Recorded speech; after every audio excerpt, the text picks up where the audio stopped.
విత్తనాలు ఇలాంటివి ఏం తినకుండా, ఇడ్లీ దోశలు తినకుండా ఈ సద్దన్నం తినండి. నేను చెప్పే టెక్నిక్లో మీరు చేసుకోండి.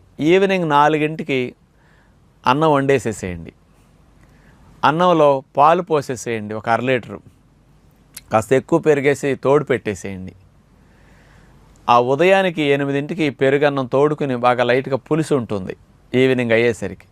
అంటే ఈవినింగ్ తోడు పెట్టినందువల్ల గ్యాప్ ఎక్కువ ఉంది కదా, పులుస్తుంది. ఈ పుల్ల పెరుగన్నం సద్దన్నంలోనే అందులో కాస్త మీరు ఇంత జీలకర్ర, కాస్త ఇంత ఉల్లిపాయ ముక్కలు, ఒక పచ్చిమిరపకాయ 2 చిన్న ముక్కలు కోసం అట్లాంటి కొంచెం కలుపుకొని సద్దన్నంలాగా అట్లా తినేసేసేయండి.